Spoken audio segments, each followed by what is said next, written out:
Hi hello ಎಲ್ಲರಿಗೂ ನಮಸ್ಕಾರ. Welcome to my YouTube channel ಕನ್ನಡತಿಯ ಕಥಾಸುದೆ. ನಾನು ನಿಮ್ಮ ರೂಪ ಕನ್ನಡತೆ. ದಯಮಾಡಿ ಸಬ್ಸ್ಕ್ರೈಬ್ ಆಗಿ, ಲೈಕ್ ಮಾಡಿ, ಕಮೆಂಟ್ ಮಾಡಿ, ಎಲ್ಲರಿಗೂ ಶೇರ್ ಮಾಡಿ. ಮಾಂಗಲ್ಯದಿಂದ ನಂಟಾದರೂ ಭಾಗ 28.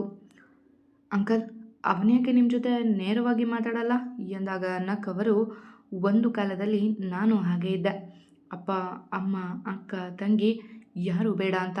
ಈಗ ಅವನ ಸರದಿ ಎಂದಾಗ ಅರ್ಥ ಆಗದೆ ಅವರನ್ನೇ ನೋಡಲು, ಮದುವೆ ಆದಮೇಲೆ ಫ್ರೀ ಆಗಿದ್ದಾಗ ನಿನ್ನ ಅತ್ತೆ ಕೇಳು ಎಲ್ಲ ಹೇಳ್ತಾಳೆ ಎಂದಾಗ ನಂಕಳು ಅವರ ಜೊತೆ. ಏನು ಮಾವ ಸೊಸೆ ಹರಟೆ ಹೊಡಿತಿದ್ದೀರಾ ಎಂದು ಎಲ್ಲರ ಜೊತೆ ಬಂದರು ಮೈಥಿಲಿ. ಏನಿವತ್ತು ಎಲ್ಲ ಸೇರಿದ್ದೀರಾ ಎಂದು ವ್ಯಂಗ್ಯವಾಗಿ ನುಡಿಯುತ್ತಲೇ ಬಂದರು ನಯನ. ನಮ್ಮ ಗುಂಡಣ್ಣ ಫೈರ್ ಕ್ಯಾಂಪ್ ಹಾಕಿದ್ದಾನೆ, ಅವನೇ ಏನೋ ತರೋದಕ್ಕೆ ಓಡಿದ ಎಂದಾಗ ಹೂ ಬೇರಿಸಿ ಕುಳಿತರು ಎಲ್ಲ. ಸರಿ, ಇವಾಗ ಆಟ ಶುರು ಮಾಡೋಣ ಎಂದು ಓಡಿ ಬಂದ ವೈಭವ್. ಅಷ್ಟರಲ್ಲಿ ವಸಿಷ್ಠ ಅವರ ಫೋನ್ ರಿಂಗಣಿಸಿತ್ತು. ದೇವರಾಜ್ ಅವರು ಮಾಡ್ತಿದ್ದಾರೆ ಎಂದು ವಸಿಷ್ಠ ಅವರು ಖುಷಿಯಿಂದ ನುಡಿದಾಗ ಎಲ್ಲರ ಕಿವಿಗಳು ನಿಮಿರಿದರೆ ವಿಶಿಷ್ಟ ನಾಚಿಕೆಯಿಂದ ತಲೆ ಬಾಗಿಸಿದ್ಲು. ಹೇಳಿ ದೇವರಾಜ್ ಎಂದರು ವಸಿಷ್ಠ. ಅಮ್ಮ ಪುರೋಹಿತರ ಬಳಿ ಮಾತಾಡಿದ್ರಂತೆ. ಜಾತಕ ಎಲ್ಲ ಕೂಡಿ ಬರುತ್ತೆ. ಇದೇ ತಿಂಗಳು 25 ಮತ್ತು ಮುಂದಿನ ತಿಂಗಳು 10ಕ್ಕೆ ಮುಹೂರ್ತ ಚೆನ್ನಾಗಿದೆ ಅಂತ. ಎಂಗೇಜ್ಮೆಂಟ್ಗೆ ಮದುವೆಗೆ ಸದ್ಯದಲ್ಲಿ ಯಾವ ಮುಹೂರ್ತ ಇಲ್ಲ, 2-3 ತಿಂಗಳ ನಂತರ ನೋಡೋಣ ಅಂದರಂತೆ ಎಂದಾಗ ಖುಷಿಯಿಂದ ವಿಶಿಷ್ಟನ ಭುಜ ಬೆಳೆಸಿ, ನಮಗೆ ಓಕೆ, 2-3 ಏನು, ವರ್ಷ ಆದಮೇಲೆ ಬೇಕಿದ್ರೂ ಮದುವೆ ಮಾಡ್ಕೊಳ್ಳೋಣ, ಎಂಗೇಜ್ಮೆಂಟ್ 25ಕ್ಕೆ ಮಾಡೋಣ ಎಂದರು ವಸಿಷ್ಠ ಖುಷಿಯಿಂದ. ಹೋ ಸರಿ, ಮನೆಯಲ್ಲಿ ಎಲ್ಲರಿಗೂ ಹೇಳಿಬಿಡಿ, ನಾನು ಅಪ್ಪನಿಗೆ ಹೇಳ್ತೀನಿ ತಯಾರಿ ಮಾಡ್ಕೊಳ್ಳೋದಕ್ಕೆ ಎಂದರು ದೇವರಾಜ್. ಅವರ ಮಾತಲ್ಲಿ ನಿರಾಸಕ್ತಿ ಇದ್ದುದನ್ನು ಗಮನಿಸದೇ ಇರಲಿಲ್ಲ ವಸಿಷ್ಠ. ಆದರೂ ಮಗಳ ಮುಂದೆ ಕೇಳದೆ ಉಳಿದರು. ಸರಿ ಎಂದು ಕರೆ ತುಂಡರಿಸಿದ ತಕ್ಷಣ, thank you so much dad, ನನ್ನ ಪ್ರೀತಿ ನನ್ನ ಕೈಗೆ ಕೊಟ್ರಿ ಎಂದಳು ಖುಷಿಯಿಂದ. ನಿನ್ನಾಸೆ ನನ್ನದಲ್ವಾ, ಸೊ ಬಿ ಹ್ಯಾಪಿ ಎಂದು ಅವಳ ಹಣೆಗೆ ಮುತ್ತಿಟ್ಟರು. ಇತ್ತ ನಿಧಿಯ ಕಡೆಗೆ ನೋಡುತ್ತಿದ್ದ ವೈಭವ್. ಅವಳು ಅಪ್ಪ ಮಗಳ ಪ್ರೀತಿ ನೋಡುತ್ತಾ ಮೈ ಮರೆತಿದ್ದಾಳೆ. ಲೇ, ಅಲ್ಲೇ ನೋಡ್ತಿದೀಯಾ, ನಮ್ಮ ಎಂಗೇಜ್ಮೆಂಟ್ ಯಾವಾಗ ಎಂದ ಅವಳ ಭುಜಕ್ಕೆ ತಿವಿದು. ಹಾಂ ಎಂದು ಇಹಕ್ಕೆ ಬಂದವಳ ಕಣ್ ಸುಂಕಿಸಿ ನೋಡಿ, ಏನು ಯೋಚನೆ ಮಾಡ್ತಿದ್ದೆ ಎಂದ ಗಂಭೀರವಾಗಿ. ಅದು ಅಂಕಲ್ ಇಷ್ಟ ಅವರನ್ನು ಎಷ್ಟು ಪ್ರೀತಿ ಮಾಡ್ತಾರೆ ಅಲ್ವಾ, ಇಷ್ಟ ಅವರು ಕೂಡ ಎಂದಾಗ ಅವಳ ಮನದ ಇಂಗಿತ ಅರಿತವ. ನಿಂಗೆ ಅಪ್ಪನ ಪ್ರೀತಿ ಕೊಡ್ತೀನಿ ಅಂತ ಹೇಳಲ್ಲ, ಅದಕ್ಕಿಂತ ಜಾಸ್ತಿನೇ ಕೊಡ್ತೀನಿ. ಹುಟ್ಟಿಗೆ ಕಾರಣವಾದ ತಕ್ಷಣ ಅಪ್ಪ ಆಗೋದಿಲ್ಲ, ಹಾಗಂತ ಪ್ರೀತಿ ತೋರದೆ ಕೇವಲ ಬೆಳೆಸ್ಬಿಟ್ರೂ ಅಪ್ಪ ಅನಿಸ್ಕೊಳ್ಳೋಲ್ಲ. ಇರೋ ಪ್ರೀತಿಲೇ ಖುಷಿ ಪಡಬೇಕು ಎಂದ ಅವಳ ಭುಜ ಬೆಳೆಸಿ. ಥ್ಯಾಂಕ್ ಯು ಎಂದು ಅವನ ಭುಜಕ್ಕೆ ಹೊರಗೆ ಕಣ್ಮುಚ್ಚಿ ತೆರೆದವಳು. ಅಟ್ಲೀಸ್ಟ್ ಅಪ್ಪ ಇದ್ದಾರೆ ಅನ್ನೋದೇ ಒಂದು ಧೈರ್ಯ ಆಗುತ್ತಾ ವೈಭವ್. ಕೆಲವು ಬಾರಿ ನಾವು ನಿರ್ಲಕ್ಷ್ಯ ಮಾಡ್ತೀವಿ, ಇನ್ನೊಮ್ಮೆ ನಾವು ಪ್ರೀತಿ ಕೊಡೋದಕ್ಕೆ ಹೋದಾಗ ಮನುಷ್ಯರೇ ಇರಲ್ಲ ಎಂದಾಗ ಒಮ್ಮೆ ವಸಿಷ್ಠ ಅವರ ನೋಡಿದವ ತಲೆವೆ ಕಳುವಿಕೊಂಡ. ಏನ್ರಪ್ಪ ನಿಧಿ ವೈಭವ್, ಎಂಗೇಜ್ಮೆಂಟ್ ಫಿಕ್ಸ್ ಆಗಿರೋದು ಇಷ್ಟಾದು, ನಿಮ್ದಲ್ಲ ಎಂದರು ನಯನ ವ್ಯಂಗ್ಯವಾಗಿ. ಇವಾಗ ಆಗ್ತಿಲ್ಲ ಅಷ್ಟೇ ಎಂದಾದರೂ ಒಮ್ಮೆ ಆಗುತ್ತಲ್ಲ ಬಿಡು ನಯನ ಎಂದು ತೀಕ್ಷ್ಣವಾಗಿ ನುಡಿದರು ಮೈಥಿಲಿ. ಓಕೆ ಓಕೆ ವೈಭವ್, ಎಲ್ಲೋ ಸ್ಪೀಕರ್, ಬ್ಲೂಟೂತ್ ಕನೆಕ್ಟ್ ಮಾಡು ಎಂದಾಗ ತಲೆ ಆಡಿಸಿ ಟೇಬಲ್ ಮೇಲೆ ಸ್ಪೀಕರ್ ಇಟ್ಟವ ವಸಿಷ್ಠ ಅವರಿಗೆ ಬ್ಲೂಟೂತ್ ಕನೆಕ್ಟ್ ಮಾಡಿಕೊಟ್ಟ. ಪುಟ್ಟ ಪುಟ್ಟ ಕೈ ಪುಟ್ಟ ಪುಟ್ಟ ಬಾಯ್, ನನ್ನ ಪುಟ್ಟ ಕೈ ನನ್ನ ಪುಟ್ಟ ಬಾಯ್, ಪುಟ್ಟ ಪುಟ್ಟ ಕಣ್ ಪುಟ್ಟ ಪುಟ್ಟ ಕಾಲ್, ಅಂಗೈಲಿದೆ ಆನಂದದ ಈ ಸೋಜಿಗ, ನನ್ನ ಭೂಮಿ ನನ್ನ ಪ್ರೀತಿ ನನ್ನ ಬಾಳು, ಬಾಳ ತುಂಬ ನಾನು ನನ್ನ ಕನಸು ಎಂದು ವಸಿಷ್ಠ ಅವರು ಸಾಂಗ್ ಹಾಕಿಕೊಂಡು ವಿಶಿಷ್ಟಳ ಜೊತೆ ಹೆಜ್ಜೆ ಹಾಕಿದ್ರು. ಎಲ್ಲರ ಮನ ತುಂಬಿ ಬಂದಿತ್ತು ಆ ಕ್ಷಣ. ಬ್ರಹ್ಮ ವಿಷ್ಣು ಶಿವ ಎದೆ ಹಾಲು ಕುಡಿದರೋ ತಾಯಿ ನೀನೇ ದೈವ ಅಂತ ಕಾಲು ಮುಗಿದರು ಎಂದು ಮೈಥಿಲಿ ಜೊತೆ ವೈಭವ್ ಹೆಜ್ಜೆ ಹಾಕಿದ. ನನ್ನವಳೆ ಪ್ರೀತಿಸು ಎಂದವಳೆ ಎಂದು ಆಯುಷ್ ವೈಶಿಷ್ಟ್ಯ ಕುಡಿದರೆ, ಮಾರಮ್ಮನ ಜಾತ್ರೆಯಲ್ಲಿ ಕೋಣ ಕಡಿಯೋ ಟೈಮ್ನಲ್ಲಿ ಎಂದು ಗೌರವ್ ಡ್ಯಾನ್ಸ್ ಮಾಡಿದ್ದ. ಆರಾಮಾಗಿ ಇದ್ದೆ ನಾನು ನಿನ್ನ ಕಂಡು, ಅರೆ ಏನಾಯಿತು ಅಲ್ಲೇ ಜೋರಾಯಿತು, ಬಲು ಸಿಹಿಯಾದ ಅಪಘಾತವಾಯಿತು ಎಂದು ವಿಶಿಷ್ಟ ಸೋಲೋ ನೃತ್ಯ ಮಾಡಿದ್ಲು. ನೀವು ಒಂದು ಡ್ಯಾನ್ಸ್ ಮಾಡಿ ವೈಭವ್, ನಿಧಿ ಎಂದರು ಆಯುಷ್ ಸಾಂಗ್ ಚೇಂಜ್ ಮಾಡಿ. ವೈಭವ್ ಆಸೆ ಕಂಗಳಿಂದ ಅವಳ ನೋಡಲು, ಬೇಡ ಅಂಕಲ್ ಎಂದಳು ನಿಧಿ ವೈಭವ್ ಮಾತನಾಡೋ ಮುನ್ನವೇ. ಆಯ್ತಲ್ಲ ಇನ್ನೇನು, ಮಲ್ಗೋಣ ಎದ್ದೇಳಿ ಎಂದು ಕೋಪದಿ ಹೇಳಿದ. ಅಯ್ಯೋ ಸುಪುತ್ರ ಇರಪ್ಪ, ನಮ್ಮ ಹುಡುಗಿ ಮುಂದೆ ಇಷ್ಟೊಂದು ಕೋಪನಾ? ನಿಧಿ ಒಂದು ಡ್ಯಾನ್ಸ್ಗೆಲ್ಲ ನಾಚ್ಕೋತಾರ, ನಾನು ನನ್ನ ಹೆಂಡತಿ ಎಷ್ಟು ಡ್ಯಾನ್ಸ್ ಮಾಡಿಲ್ಲ ಎಂದು ವಸಿಷ್ಠ ಅವರು ನುಡಿದಾಗ ಅವರ ಹೊಟ್ಟೆಗೆ ಗುದ್ದಿದ ಮೈಥಿಲಿ, ಈಗ ಡ್ಯಾನ್ಸ್ ಮಾಡೋಕೆ ಯಾಕಮ್ಮ ಸಂಕೋಚ ಎಂದು ಮೈಥಿಲಿ ಕೂಡ ಧ್ವನಿ ಸೇರಿಸಲು ಅವನ ಕೈಗೆ ಕೈ ನೀಡಿದ್ಲು. ಸಿಂಗಾರ ಸಿರಿಯೇ ಅಂಗಾಲಿನಲ್ಲಿ ಬಂಗಾರ ಆಗೆವ ಮಾಯೆ ಎಂಬ ಹಾಡಿಗೆ ಇಬ್ಬರು ನವಿರಾಗಿ ಕುಣಿದರೆ ಹಾಡಿಗೆ ತಕ್ಕಂತೆ ಇಬ್ಬರು ಕೈ ಕೈ ಸೇರಿಸಿ ಕುಣಿಯುತ್ತಾ ಮೈ ಮರೆತಾಗ ಶೃಂಗಾರದ ಹೊಂಗೆ ಮರಹೂ ಬಿಟ್ಟಿದೆ, ನಾಚಿಕೆ ನನ್ನ ಜೊತೆ ಟೂ ಬಿಟ್ಟಿದೆ ಎಂದು ವಸಿಷ್ಠ ಅವರು ಸಾಂಗ್ ಚೇಂಜ್ ಮಾಡಲು ನಾಚಿ ಓಡಿದವಳ ಕೈ ಹಿಡಿದ ವೈಭವ್ ಹೋ ಎಂದು ಎಲ್ಲ ಖುಷಿಯಿಂದ ಅರಚಿದೆ. ನಾಚಿಕೆಯಿಂದ ಅವನ ಕೈ ಬಿಡಿಸಿಕೊಂಡು ಓಡಿದ್ಲು ನಿಧಿ. ಮಾಮ್, ನಿನ್ನ ಗಂಡ ಮಾಡಿದ್ದು ಸರಿಯಲ್ಲ ಎಂದ ಉಸಿ ಕೋಪದಿ. ಪಾಪ ಅವನ ಶೃಂಗಾರ ನೃತ್ಯ ಹಾಳು ಮಾಡಿದ್ರಲ್ಲ. ನಿನ್ನ ಹುಡುಗಿ ನಾಚ್ಕೊಂಡು ಓಡೋಗಿದ್ದಾಳೆ. ಇವಾಗ ಕೋಣೆಗೆ ಹೋಗಿ ಹೊಂಗೆ ಮರದ ಹೂ ಕಿತ್ತಾಕಿ ಬಾ, ಎಲ್ಲರ ಮುಂದೆ ಅಲ್ಲ ಎಂದ ವಸಿಷ್ಠ ಅವರು ಮತ್ತೆ ಮಗನ ಕಾಲೆಳೆಯಲು ನೆಲಕ್ಕೆ ಕಾಲಪ್ಪಳಿಸಿ ಸ್ಪೀಕರ್ ಎತ್ತಿಕೊಂಡು ನಡೆದ. ರೀ, ನಿಮ್ಗೆ ನಾಚಿಕೆನೇ ಇಲ್ಲ ಎಂದು ಮೈಥಿಲಿ ದೂರಲು, ಹೌದಾ, ಹೇಳ್ಕೊಡು ಬಾ ಎಂದು ತೋಳಲ್ಲಿ ಎತ್ತಿಕೊಂಡವರು. ಪರಿ, ನೀನು ಅಳಿಯಂದ್ರಿಗೆ ಫೋನ್ ಮಾಡು, ತುಂಬ ಕೋಪ ಅವನಿಗೆ. ಹಾಗೆ ಒಂದೆರಡು ನೈಸ್ ಮಾತಾಡೋದು ನಿನ್ನ ಮೇಲೆ ಕೋಪ ಇರ್ಬೋದು ಎಂದವರು ರೂಮ್ಗೆ ಹೋದರೆ ಅಸಹನೆಯಿಂದಲೇ ತಮ್ಮ ಕೋಣೆಗೆ ಸೇರಿದ್ರು ನಯನ. ಡ್ಯಾಡ್ ಹೇಳಿದ್ದು ಸರಿ, ಬೆಂಚು ಫೋನ್ ಮಾಡೇ ಇಲ್ಲ. ಇಬ್ಬರು ಮಾತಾಡ್ತೀರಾ ಅಂತ ಪಪ್ಪಾನೇ ಕೇಳಿದ್ರು, ಬೇಡ ಅಂದ. ನಾನು ಪ್ರಪೋಸಲ್ ಒಪ್ಪಿಲ್ಲ ಅಂತ ಕೋಪ ಅವನಿಗೆ ಎಂದು ತನ್ನ ಬೆಡ್ ಮೇಲೆ ಮಲಗಿ ನಕ್ಕವಳು. ನಿನಗೆ ಸರ್ಪ್ರೈಸ್ ಕೊಡ್ತೀನಿ ಕಣದದ್ದು, ಈಗ ಕಾಲ್ ಮಾಡಿದರೂ ನೀನು ಮಾತಾಡಲ್ಲ. ನಾಳೆ ಬಿಗ್ ಸರ್ಪ್ರೈಸ್ ಕೊಡ್ತೀನಿ ಎಂದು ನಕ್ಕು ಅವನ ಫೋಟೋಕ್ಕೆ ಮುತ್ತಿಟ್ಟು ಮಲಗಿದಳು ವಿಶಿಷ್ಟ. ಮೌನದಲ್ಲೇ ಊಟ ಮುಗಿದಿತ್ತು ಅರಸುಮನೆಯಲ್ಲೇ. ಒಪ್ಪಿಗೆ ಸೂಚಿಸುವವರೆಗೂ ಊಟಕ್ಕೆ ಬರದಿರವೆಂದು ಋಷಭ್ ಹಠ ಹಿಡಿದಿದ್ದ. ಅದಕ್ಕಾಗೆ ಇಂದು ಊಟದ ಸಮಯ ಮೀರಿದ ಮೇಲೆ ಊಟ ಮಾಡುತ್ತಿದ್ದರು. ಶಿವು ಹೇಳಿದ್ದು ನೆನಪಿದೆ ಅಲ್ವಾ, ಋಷಿ ಹಠ ಮಾಡಿದ್ದಕ್ಕೆ ಒಪ್ಪಿಗೆ ಕೊಟ್ಟಿರೋದು. ಎಂಗೇಜ್ಮೆಂಟ್ ಅಷ್ಟರಲ್ಲಿ ಅವಳು ಮನೆ ಬಿಟ್ಟು ಹೋಗಿರಬೇಕು ಎಂದರು ಚಂದ್ರಕಾಂತ್ ಶಿವರಾಜ್ ಅವರ ನೋಡಿ.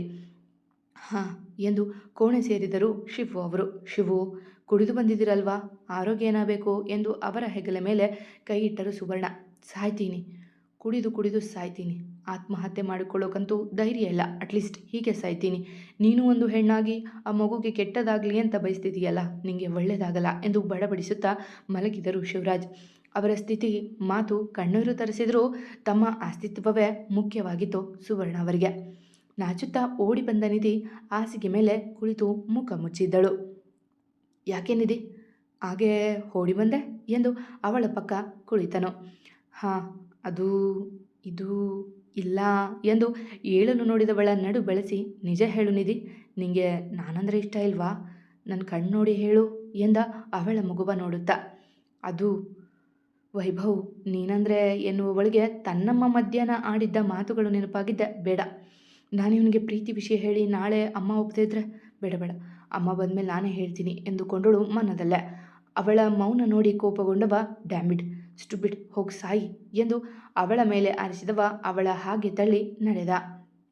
ಸಾರಿ ವೈಭವ್, ಇವಾಗ ನಿನಗೆ ಕೋಪ ಇರ್ಬೋದು, ಬಟ್ ನಾನು ನಿನ್ನ ಎಷ್ಟು ಪ್ರೀತಿ ಮಾಡ್ತೀನಿ ಅಂತ ಗೊತ್ತಾದಾಗ ತುಂಬ ಖುಷಿ ಪಡ್ತೀಯ. ಅಲ್ಲಿವರೆಗೂ ಹೀಗೆ ಕೋಪ ತೋರ್ತಾ ಇರು ಎಂದು ನಗುತ್ತಾ ಅವನ ಫೋಟೋ ನೋಡುತ್ತಾ ಕ್ಷಮೆ ಕೇಳಿದ್ಲು ನಿಧಿ.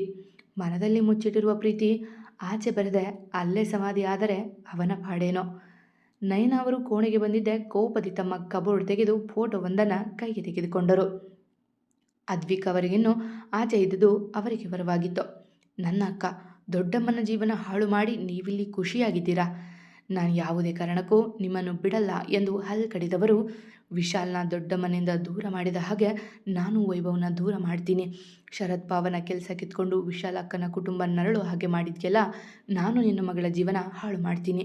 ಜನಾರ್ದನ್ ಭಾವ ದೊಡ್ಡಮ್ಮನಿಗೆ ಮುಖ ಕೊಟ್ಟು ಮಾತಾಡೋದೇ ಇಲ್ಲ, ಹಾಗೆ ನಿನ್ನ ಹೆಂಡ್ತಿನೂ ನಿನ್ನ ಮುಖ ನೋಡೋದ ಹಾಗೆ ಮಾಡ್ತೀನಿ. ಒಟ್ಟಿನಲ್ಲಿ ನಿರುಪಮ ದೊಡ್ಡಮ್ಮ ಮಗಳು ಗಂಡನಿಂದ ದೂರ ಆಗಿ ನೆರಳೋ ಥರ ನಿನ್ನೂ ನರಳಿಸ್ತೀನಿ ಕಣ ವಸಿಷ್ಠ ಎಂದು ವಸಿಷ್ಠ ಅವರ ಫ್ಯಾಮಿಲಿ ಫೋಟೋವನ್ನು ಒಡೆದು ಹಾಕಿದರು ನಯನ ಕೋಪದಿಂದ. ಆ ಫೋಟೋ ಚೂರಾದ ಹಾಗೆಯೇ ವಸಿಷ್ಠ ಅವರ ಕುಟುಂಬ ಚೂರಾಗುವುದೇ? ನಿಧಿ ವೈಭವ್ ಜೊತೆಯಾಗಿ ಆಫೀಸ್ಗೆ ಬಂದಿದ್ರು. ಅವನೋ ಕೋಪದ ಮುಖವಾಡ ಧರಿಸಿ ಬಿಟ್ಟಿದ್ದಾನೆ. ನಗು ಮುಖದೇ ಮಾತೇ ಆಡುತ್ತಿಲ್ಲ ಅವಳ ಜೊತೆ. ವೈಭವ್, ಯಾಕೆ ನನ್ನ ಜೊತೆ ಸರಿಯಾಗಿ ಮಾತಾಡ್ತಿಲ್ಲ ಎಂದಳು ಅವನ ಬಳಿ ಬಂದು. ನಾನು ಹಾಗೆಲ್ಲ ಯಾರ್ಯಾರ ಜೊತೆನೂ ಮಾತಾಡಲ್ಲ, ನನಗೆ ಸಂಬಂಧಪಡೋ ವ್ಯಕ್ತಿ ಜೊತೆ ಅಷ್ಟೇ ನಗ್ತಾ ಮಾತಾಡೋದು ಎಂದ ಮೂತಿ ತಿರುವೆ. ಅಂದರೆ ನಾನು ನಿನಗೇನೂ ಅಲ್ವಾ ಎಂದಳು ಕಣ್ಣು ಸಂಕುಚಿಸಿ. ಇಲ್ಲ ಎಂದ ಒಂದೇ ಮಾತಿಗೆ. ಸರಿ, ಹಾಗಾದರೆ ನಾನು ಯಾಕೆ ನಿಮ್ಮ ಮನೇಲಿರಬೇಕು? ಯಾವ ಸಂಬಂಧ ಕೂಡ ಇಲ್ಲ ಅಂದಮೇಲೆ ನಾನಿದ್ದು ಏನು ಪ್ರಯೋಜನ ಎಂದಳು ಮೆಲ್ಲಗೆ. ಸರಿ ಹೋಗು, ಹೇಗಿದ್ರು ಅತ್ತೆ ಇನ್ನೊಂದು ವಾರದಲ್ಲಿ ಡಿಸ್ಚಾರ್ಜ್ ಆಗ್ತಾರೆ. ಆಮೇಲೆ ಅವರವರ ಜೀವನ ಅವರೇ ನೋಡ್ಕೋಬೇಕು. ನಿಮ್ಮಮ್ಮ ತೋರಿಸಿದ ಹುಡುಗನನ್ನೇ ಮದುವೆಯಾಗಿ ಖುಷಿಯಾಗಿರು ಎಂದ ಗಂಭೀರವಾಗಿ. ವೈಭವ್, ಏನಾಗಿದೆ ನಿನಗೆ ಎಂದಳು ಭಯದಿಂದ. ಏನೂ ಆಗಿಲ್ಲ, ಕೆಲಸ ನೋಡ್ಕೊ ಎಂದಾಗ ಬೇಸರದಿ ತನ್ನ ಜಾಗದಲ್ಲಿ ಕುಳಿತಳು. ಅರ್ಧ ಗಂಟೆ ನಂತರ ಕೆಲಸದಲ್ಲಿ ಮುಳುಗಿದವಳ ಫೋನ್ ರಿಂಗಣಿಸಿತು. ಅನ್ನೋನ್ ನಂಬರ್ ಇದ್ದಿದ್ದರಿಂದ ಅನುಮಾನದಿ ಕರೆ ಸ್ವೀಕರಿಸಿದ್ಲು. ಹಲೋ, ಯಾರು ಎಂದಳು ಗೊಂದಲದಿಂದ. ನಾನಮ್ಮ, ಶಿವರಾಜ್ ಎಂದಾಗ ಒಂದು ಕ್ಷಣ ಯೋಚಿಸಿ ಹೇಳಿ ಅಂಕಲ್ ಎಂದಾಗ ಧೈರ್ಯ ತಂದುಕೊಂಡು, ನಿನ್ನ ಮೀಟ್ ಮಾಡಬೇಕು, ಇವಾಗೆ ಸಿಗ್ತೀಯಾ ಎಂದರು ಗಂಭೀರವಾಗಿ. ಅವರ ಮಾತಿಗೆ ಹುಬ್ಬು ಕೂಡಿಸಿದವಳು, ಯಾಕೆ ಅಂಕಲ್? ಆಫೀಸ್ನಲ್ಲಿದ್ದೀನಿ ಎಂದಳು. ಯಾರಿಗೂ ಹೇಳಬೇಡ, ಬೇಗ ಬಾ, ಏನೂ ಮಾತಾಡಬೇಕು ಎಂದವರ ಧ್ವನಿ ಕೇಳಿ ಒಪ್ಪಿದವಳು. ಸರಿ ಅಂಕಲ್, ಅಡ್ರೆಸ್ ಹೇಳಿ ಎಂದವಳು ಅರ್ಧ ಗಂಟೆ ಪರ್ಮಿಷನ್ ತೆಗೆದುಕೊಂಡು ನಡೆದಳು ಅಲ್ಲಿಂದ. ಅವರು ಹೇಳಿದ ಜಾಗಕ್ಕೆ ಬಂದಳು. ಅವಳಿಗಿಂತ ಮೊದಲೇ ಬಂದು ಕಾಯುತ್ತಿದ್ದರು ಶಿವರಾಜ್. ಕುತ್ಕೋ ಎಂದರು ಅವಳ ನೋಡಿ. ಕುಳಿತಳು ಸುಮ್ಮನೆ. ನಿಮಿಷಗಳೇ ಕಳೆದರೂ ಮಾತನಾಡಲಿಲ್ಲ ಅವರು. ಅವಳನ್ನೇ ನೋಡುತ್ತಾ ಕುಳಿತಿದ್ದರು. ಅಂಕಲ್, ಮಾತಾಡಬೇಕು ಅಂತ ಕರೆದು ಏನು ಮಾತಾಡಿದಿರಾ ಎಂದಳು ನಿಧಿ ಶಿವರಾಜ್ ಅವರನ್ನು ನೋಡಿ. ಅದು ನಿನ್ನ ತಂದೆ ಬಂದು ನಾನೇ ನಿನ್ನಪ್ಪ ಅಂದರೆ ನಿನ್ನ ರಿಯಾಕ್ಷನ್ ಹೇಗಿರುತ್ತೆ ನಿಧಿ ಎಂದರು ಮೆಲ್ಲಗೆ. ಅದೆಲ್ಲ ಯಾಕೆ ಅಂಕಲ್, ಅದಿನ್ನ ಬರಲ್ಲ, ಇಷ್ಟು ದಿನ ಇಲ್ಲದೆ ಇರೋ ಅಪ್ಪ ಇವಾಗ ಬರ್ತಾರಾ ಎಂದಳು ಬೇಸರದಿಂದ. ಬಂದ್ಬಿಟ್ರೆ ಏನು ಮಾಡ್ತೀಯಾ? ಅಕಸ್ಮಾತ್ ಅವರಿಗೆ ಇನ್ನೊಂದು ಮದುವೆ ಆಗಿ ಅವರಿಗೆ ನಿಂತರಾನೇ ಮಗಳಿದ್ರೆ ಎಂದಾಗ ಶುಷ್ಕನಾಗೆ ನಕ್ಕವಳು. ನೀವೇ ಹೇಳಿದ್ರಲ್ಲ ಅಂಕಲ್, ಇನ್ನೊಂದು ಹೆಂಡತಿ ಮಗಳು ಇದ್ದಾರೆ ಅಂತ. ಏನೂ ಇಲ್ಲದಾಗೆ ನನ್ನ ಮನ ಒಂಟಿಯಾಗಿ ಬಿಟ್ಟು ಹೋದವರು ಇವಾಗ ಬರ್ತಾರಾ? ಅವೆಲ್ಲ ಸುಳ್ಳು ಎಂದವಳ ಕೈಗೆ ಕೈ ಸೇರಿಸಿ, ನಾನೇ ನಿನ್ನಪ್ಪ ಎಂದರು ಶಿವರಾಜ್. ಅಂಕಲ್, ತಮಾಷೆ ಮಾಡಬೇಡಿ ಎಂದು ಕೈ ಹಿಂತೆಗೆದುಕೊಂಡಳು. ಇಲ್ಲ ಕಣಮ್ಮ, ನಾನೇ ನಿನ್ನ ಅಪ್ಪ, ನಿನ್ನ ಹುಟ್ಟಿಗಷ್ಟೇ ಕಾರಣ ಆದವ, ನಿನ್ನಮ್ಮನ ನಡು ನೀರಲ್ಲಿ ಕೈ ಬಿಟ್ಟವ ಎಂದು ಭಾವುಕರಾದರು. ಅವರ ಮಾತುಗಳನ್ನು ಅರಗಿಸಿಕೊಳ್ಳಲು ನಿಮಿಷಗಳೇ ಹಿಡಿದವು ಅವಳಿಗೆ. ತಕ್ಷಣ ತನ್ನನ್ನು ತಾನು ಸಾವರಿಸಿಕೊಂಡು, ಓಕೆ, ನಂಬಿದೆ, ಬಾಯ್ ಎಂದು ಎದ್ದು ಹೊರಟವಳ ಕೈ ಹಿಡಿದು, ನಿಧಿ, ನಾನು ಮಾತಾಡಬೇಕು ಕಣಮ್ಮ, ಕೂತ್ಕೋ ಎಂದರು ಮೆಲ್ಲಗೆ. ಅಂಕಲ್ ಆಗಿ ಮಾತಾಡೋದಿದ್ರೆ ಮಾತಾಡಿ, ನೀವು ನನ್ನಪ್ಪ ಆಗಿ ಮಾತಾಡೋದಿದ್ರೆ ಬೇಡ ಎಂದಾಗ ಕಣ್ತುಂಬಿಕೊಂಡು, ಸರಿ ಕೂತ್ಕೋ ಎಂದಾಗ ಅವರಿಂದ ದೂರವೇ ಕುಳಿತಳು. ನೀನಿವತ್ತು ನನ್ನ ಮನೆಗೆ ಬಂದಾಗಲೇ ನೀನೇ ನನ್ನ ಮಗಳು ಅಂತ ಅನುಮಾನ ಆಗಿತ್ತು ನಿಧಿ ಎಂದಾಗ ಕಣ್ಮುಚ್ಚಿ ತೆಗೆದವಳು. ಆ ವಿಷಯ ಬೇಡ, ಬೇರೆ ಇದ್ದರೆ ಹೇಳಿ ಎಂದು ಕೋಪದಿ ನುಡಿದವಳ ನೋಡಿ, ನನ್ನ ಅಪ್ಪ ಅಮ್ಮನಿಗೂ ತಿಳಿದು ಹೋಗಿದೆ, ಜೊತೆಗೆ ನನ್ನ ಹೆಂಡತಿಗೆ ಎಂದವರು ಅವಳು ಚೂಪು ನೋಟ ನೋಡಿ, ಎರಡನೇ ಹೆಂಡತಿಗೆ ಎಂದಾಗ ಶುಷ್ಕನಾಗೆ ನಕ್ಕಳು. ಈಗ ನೀನು ಆ ಮನೆ ಸೊಸೆ ಆದರೆ ಋಷಭ್ಗೆ ಬೇರೆ ಸಂಬಂಧ ನೋಡೋಣ ಅಂತಿದ್ದಾರೆ ಎಂದಾಗ ಅವರ ವಿಚಾರಧಾರೆಗೆ ಜೋರಾಗಿ ಚಪ್ಪಾಳೆ ತಟ್ಟಿದವಳು. ಇದು ವಿಷಯ. ಇಷ್ಟು ದಿನ ಇಲ್ಲದ ತಂದೆ ಈಗ ಬಂದಿದ್ದಾರೆ ಅಂದರೆ ಅದು ಸ್ವಾರ್ಥಕ್ಕಾಗಿ. ನಿಮ್ಮ ಮಗನಿಗಾಗಿ ನಾನು ಆ ಮನೆಯಿಂದ ದೂರ ಆಗಬೇಕು ಅಂತ ಹೇಳೋದಕ್ಕೆ ಬಂದಿದ್ದೀರಾ ಎಂದಾಗ ಅವಳ ಕೈ ಹಿಡಿದು, ನಾನು ಆಗಲ್ಲ ಕಣಮ್ಮ ಅಂದೆ, ಆದರೆ ಎನ್ನುವೊಬ್ಬರ ಮುಂದೆ ಕೈ ಅಡ್ಡ ಹಿಡಿದು, ಸಾಕು ಸಾಕು ನಿಮ್ಮ ಮಾತು, ನಿಮ್ಮ ಮತ್ತು ಅಮ್ಮನ ಮಧ್ಯೆ ಏನಾಗಿದೆಯೋ ನನಗೆ ಗೊತ್ತಿಲ್ಲ, ಆದರೆ ನೀವು ಆಡೋ ಮಾತೆಲ್ಲ ನಂಬಿ ನೀವು ಹೇಳಿದಾಗೆ ಕುಣಿಯೋಕೆ ನಾನು ನಿಮ್ಮ ಮಗಳು ಅಲ್ಲ, ಕೇವಲ ನನ್ನ ಅಮ್ಮನ ಮಗಳು. ಅಷ್ಟಕ್ಕೂ ನನ್ನ ಅಮ್ಮನಿಲ್ಲಿದ್ದರೆ ನೀವು ಸಂಬಂಧ ಬೆಳೆಸೋಕೆ ಏನೂ ಸಮಸ್ಯೆ ಆಗಲ್ಲ, ಅದು ನಿಮ್ಮ ದೊಡ್ಡ ಗುಣ. ನಾನು ವೈಭವ್ನ ಎಷ್ಟು ಇಷ್ಟಪಡ್ತಿದ್ದೀನಿ ಗೊತ್ತಾ, ಅದೆಲ್ಲ ನಿಮಗೆ ಹೇಗೆ ಗೊತ್ತಾಗಬೇಕು ಎಂದವಳು ತನ್ನ ಬ್ಯಾಗ್ ತೆಗೆದುಕೊಂಡು, ನಾನು ಅರ್ಧ ಗಂಟೆ ಪರ್ಮಿಷನ್ ತೊಗೊಂಡು ಬಂದಿದ್ದೆ, ಹೋಗ್ತಿದ್ದೀನಿ. ನನ್ನ ಪಾಲಿಗೆ ನೀವು ನನ್ನ ಕಂಪ್ನಿ ಬಾಸ್ ಚಿಕ್ಕಪ್ಪ ಅಷ್ಟೆ. ನಾನು ವೈಭವ್ನ ಮದುವೆ ಆಗೇ ಆಗ್ತೀನಿ, ವಸಿಷ್ಠ ಮನೆ ಸೊಸೆ ಆಗ್ತೀನಿ. ಈ ವಿಷಯದಲ್ಲಿ ಮತ್ತೆ ನನ್ನ ಎಳಿಬೇಡಿ ಎಂದು ದಡದಡನೆ ನಡೆದಳು ನಿಧಿ. ಅವಳುದ ದಾರಿಯನ್ನೇ ನೋಡುತ್ತಿದ್ದವರ ಮನದಲ್ಲಿ ಒಂದು ಕಡೆ ನಿರಾಳ ಭಾವ ಮೂಡಿದರೆ ಇನ್ನೊಂದೆಡೆ ಬೇಸರ, ನೋವು ಮೂಡಿತು. ಶಿವರಾಜ್ ಅವರ ಬಳಿ ಧೈರ್ಯ ತೋರಿ ಮಾತೇನೋ ಆಡಿದ್ಲು, ಆದರೆ ಮನದಲ್ಲಿ ನೋವಿನ ಕಡಲೆ ತುಂಬಿತ್ತು. ಇಷ್ಟು ದಿನ ಅಪ್ಪ ಯಾರು ಅಂತ ಗೊತ್ತಿರದೇ ಇದ್ದರೂ ನೆಮ್ಮದಿಯಿಂದ ಇದ್ದವಳಿಗೆ ಇಂದು ಅವರು ಯಾರೆಂದು ತಿಳಿದ ನಂತರ ಮನದಲ್ಲಿ ಕೋಲಾಹಲವೇ ಎದ್ದಿದೆ. ತನ್ನ ಮನೆ ಎದುರು ಸಹ ಹೇಳಿಕೊಳ್ಳಲು ಆಗದವಳಿಗೆ ಎಲ್ಲೇ ಹೋಗಿದ್ದೆ, ಹೇಳದೆ ಹಾಗೆ ಹೋಗುತ್ತಾ ಎಂದ ವೈಭವ್. ಅವಳು ಬಂದೊಡನೆ ಕೋಪದಿಂದ, ನಾನು ಎಲ್ಲಿಗಾದರೂ ಹೋಗ್ತೀನಿ, ನಿಂಗೇನು? ನನ್ನ ಸಂಬಂಧಪಟ್ಟಿದ್ದ ಬಾಸ್ ಬಳಿ ಪರ್ಮಿಷನ್ ತೊಗೊಂಡು ಹೋಗಿದ್ದೆ ಎಂದು ಅದೇ ಕೋಪದಿ ಅವನ ಮೇಲೆ ತೋರಿದ್ಲು. ಮೊದಲೇ ಕೋಪಿಷ್ಟ, ಈಗ ಕೋಪ ತೋರದೆ ಸುಮ್ಮನೆ ಬಿಟ್ಟಾನೇ? ನೀನಿವಾಗಿರೋದು ನಮ್ಮ ಮನೆಯಲ್ಲಿ, ನಿನಗೇನಾದರೂ ಆದರೆ ನಮ್ಮ ತಲೆಗೆ ಬರೋದು, ಅದಕ್ಕೆ ಇನ್ಫಾರ್ಮ್ ಮಾಡು ಅಂದಿದ್ದು ಎಂದ ಅಷ್ಟೇ ಕೋಪದಿಂದ. ಪದೇ ಪದೇ ಅದೇ ಹೇಳ್ತಿದೀಯ ವೈಭವ್, ಬರಲ್ಲ ಅಂದರೂ ಬಲವಂತ ಮಾಡಿದ್ದು ನೀನು. ಸರಿ, ನಾನು ನಿನಗೆ ಸಂಬಂಧಪಟ್ಟಿಲ್ಲ, ನೀನು ಹಂಗಲ್ಲಿ ಇರೋದು ಇಲ್ಲ, ನಾಳೆ ಅಲ್ಲ ಇವತ್ತೇ ನಾನು ಸತ್ರು ನಿನ್ನ ತಲೆಗೆ ಬರೋದಿಲ್ಲ ಎಂದವಳೆ ಋಷಭ್ ಬಳಿ ಹೋಗಿ ತಲೆನೋವಿನ ಕಾರಣ ಹೇಳಿ ಮನೆಗೆ ಓಡಿದ್ಲು. ವಸಿಷ್ಠ ಅವರ ಮನೆಗಲ್ಲ, ಅವಳ ಮನೆಗೆ. ಇವಳಿಗೇನಾಯಿತು, ನನ್ನ ಮೇಲೆ ಕೋಪ ಮಾಡ್ಕೊಂಡು ಹೋದ್ಲು. ಎಲ್ಲಿಗೆ ಹೋಗ್ತಿದೀಯಾ ಅಂತ ಕೇಳಿದ್ರೆ ಕೋಪ ಮಾಡ್ಕೊಳ್ಳೋದ ಎಂದವ ಅರೆ ಮನಸ್ಸಿನಿಂದಲೇ ಕೆಲಸದಲ್ಲಿ ತೊಡಗಿದ. ಸಂಜೆ ಮನೆಗೆ ಒಬ್ಬನೇ ಬಂದವನ ನೋಡಿ, ನಿಧಿಯಲ್ಲಿ ವೈಭವ್ ಹಾಸ್ಪಿಟಲ್ಗೆ ಹೋದ್ಲಾ ಎಂದರು ಮೈಥಿಲಿ. ಏನು, ಇನ್ನೂ ಬಂದಿಲ್ವಾ ಅವಳು ಎಂದವ ಹುಬ್ಬು ಗಂಟಿಕ್ಕಿದ. ಇಲ್ಲ, ನೀನು ಕರೆದುಕೊಂಡು ಬರೋದಲ್ವಾ ಎಂದಾಗ ಮಧ್ಯಾಹ್ನ ಅವಳ ವರ್ತನೆ ನೆನಪಾಗಿ, ಹ್ಞೂ ಬರ್ತೀನಿ ಎಂದು ಹಾಗೆ ಬೈಕ್ ತಿರುಗಿಸಿದ ಹಾಸ್ಪಿಟಲ್ಗೆ. ಅವನು ಬಂದಾಗ ಸುಮನ ಮಲಗಿದ್ರು. ಆಂಟಿ ಎಂದು ಬಂದವ ಸುತ್ತ ಅವಳು ಬಂದಿರುವ ಕುರುಹು ಕಾಣದೇ ಇದ್ದಾಗ ಪಕ್ಕದ ಬೆಡ್ ಅವರ ವಿಚಾರಿಸಿದ. ಅವರೂ ಬಂದಿಲ್ಲವೆಂದಾಗ ಹಣೆ ತೀಡಿಕೊಂಡವ ಎಲ್ಲೇ ಹೋದೆ ಎಂದು ಯೋಚಿಸಿ ಕೊನೆಗೆ ಓಡಿದ ಅವಳ ಮನೆಗೆ. ಅವನ ಯೋಚನೆ ನಿಜವಾಗಿ ಮನೆಯ ಬೀಗ ತೆಗೆದಿದ್ದದ್ದು ನೋಡಿದವ ನೆಮ್ಮದಿಯಿಂದ ನೆಟ್ಟಿಸಿರು ಬಿಟ್ಟು ಬಾಗಿಲು ತೆಗೆದು ಒಳ ಬಂದ. ಏನೇ ಮಾಡ್ತಿದೀಯಾ ಎಂದು ಕೂಗುತ್ತಾ ಬಂದವನ ಕಣ್ಣಿಗೆ ಮೂಲೆಯಲ್ಲಿ ಅಳುತ್ತಾ ಕುಳಿತಿದ್ದ ನಿಧಿಯ ನೋಡಿದ್ದೆ. ಕೋಪವೆಲ್ಲ ಜರ್ರನೆ ಹಿಡಿದಿತ್ತು. ನಿಧಿ ಎಂದು ಅವನ ಧ್ವನಿ ಕೇಳಿದ್ದೆ. ವೈಭವ್ ಎಂದು ಓಡಿ ಬಂದು ಅವನ ಅಪ್ಪಿದಳು. ಅವಳ ಹಿಡಿತಕ್ಕೆ ಅವನೇ ಒಂದು ಹೆಜ್ಜೆ ಹಿಂದೆ ಸರಿದಿದ್ದ. ವೈಭವ್ ವೈಭವ್ ಎನ್ನುತ್ತಾ ಅಳುತ್ತಿದ್ದವಳ ನೋಡಿ ಅವನಿಗೂ ಬೇಸರವಾಗಿತ್ತು. ನಿಧಿ ಏನಾಯಿತು, ಯಾಕೆ ಅಳ್ತಿದೀಯಾ ಎಂದ ಅವಳಿಂದ ದೂರ ಸರಿಸಲು ನೋಡುತ್ತಾ. ಏನಿಲ್ಲ ಎಂದು ಒಂದೇ ಸಮನೆ ಅಳುತ್ತಿದ್ದವಳ ನೋಡಿ ಹೇಳ್ತೀಯಾ ಇಲ್ಲವ ಇವಾಗ ಎಂದ ಕೋಪ ತೋರುತ್ತಾ. ನೀನು ಬೇಡ ಹೋಗು, ನೀನು ಬೇಡ ಎಂದಳು ಅವನಿಂದ ಹಿಂದೆ ಸರಿದು ಬಿಕ್ಕಳಿಸುತ್ತಾ. ಹೋಗ್ತೀನಿ ನಾನು, ಮೊದಲು ಯಾಕೆ ಅಳ್ತಿದೀಯಾ ಅಂತ ಹೇಳು ಎಂದಾಗ ಬಿಕ್ಕಳಿಕೆ ಕಡಿಮೆ ಮಾಡಿಕೊಳ್ಳಲು ಪ್ರಯತ್ನ ಪಟ್ಟವಳು. ನಾನು ನಿಂಗೆ ಬೇಡವಾ ವೈಭವ್ ಎಂದವಳನ್ನೇ ಆಶ್ಚರ್ಯದಿಂದ ನೋಡಿದವ. ಕಣ್ಣೆರಡು ಹತ್ತು ಕೆಂಪಗಾಗಿದ್ದವು. ಈ ವಿಷಯಕ್ಕೆ ಇಲ್ಲಿ ಬಂದು ಅಳ್ತಿದೀಯಾ? ಇವಾಗ ಪ್ರೀತಿ ಇದೆ ಅಂತ ಹೇಳ್ದೆ ಆಟ ಆಡಿಸ್ತಿರೋದು ನಾನಾ ಎಂದ ಹುಬ್ಬು ಮೇಲೆತ್ತಿ. ನಾನೇ, ಆದರೆ ನೀನು ನನ್ನ ದೂರ ಮಾಡ್ತೀಯಾ ಎಂದು ಮಗುವಿನಂತೆ ಕೇಳಿದವಳ ಕೈ ಹಿಡಿದು ಬಾ ಮನೆಗೆ, ಅಮ್ಮ ಕಾಯ್ತಿದ್ದಾರೆ ಎಂದ ಸುಮ್ಮನೆ. ಇಲ್ಲ, ನಾನು ಬರಲ್ಲ, ನಿನ್ನ ಋಣದಲ್ಲಿದ್ದೀನಿ ಅಂತ ಹಂಗಿಸ್ತೀಯ. ನಿನ್ನೆ ಪ್ರೀತಿ ಕೊಟ್ಟವರೇ ನಾಳೆ ನೋವು ಕೊಡ್ತಾರೆ, ಎಲ್ಲರಿಂದ ದೂರ ಹೋಗು ಅಂತಾರೆ. ನಾನು ಹೋಗಲ್ಲ ಎಂದು ಏನೇನೋ ಹೇಳುತ್ತಿರುವವಳ ತೋಳಲ್ಲಿ ಹೊತ್ತವ ಮನೆಗೆ ಹೋಗಿ ನಿಮ್ಮ ವಸಿಷ್ಠ ಅಂಕಲ್ ಬಳಿ ಇದೇ ಥರ ಹೇಳು, ಆಗ ಅವರು ನಿನ್ನ ಹೋಗೋಕೆ ಬಿಟ್ಟರೆ ಹೋಗುವಂತೆ ಎಂದಾಗ ಅವನ ನೋಡಿದವಳು. ಯಾರಾದರೂ ನನ್ನ ಬಿಟ್ಬಿಡು, ಇವಳು ನಿಂಗೆ ಸರಿ ಹೋಗಲ್ಲ ಅಂದರೆ ನಾನು ಬಿಟ್ಬಿಡ್ತೀಯ ವೈಭವ್ ಎಂದವಳ ಕಣ್ಣುಗಳು ಮತ್ತೆ ತುಂಬಿದವು. ಧಾರಾಳವಾಗಿ ಬಿಡ್ತೀನಿ, ಅಷ್ಟಕ್ಕೂ ನಿನ್ನ ಕಟ್ಕೊಂಡಿದ್ರೆ ಅಲ್ವಾ ಬಿಡೋಕೆ ಎಂದಾಗ ಮತ್ತೆ ಜಾರಿದ ಕಂಬನಿ ಕಣ್ಣಿನಿಂದ. ಇವಾಗ ಏನಾಯಿತು ಎಂದ ಬೈಕ್ ಬಳಿ ನಿಲ್ಲಿಸಿ.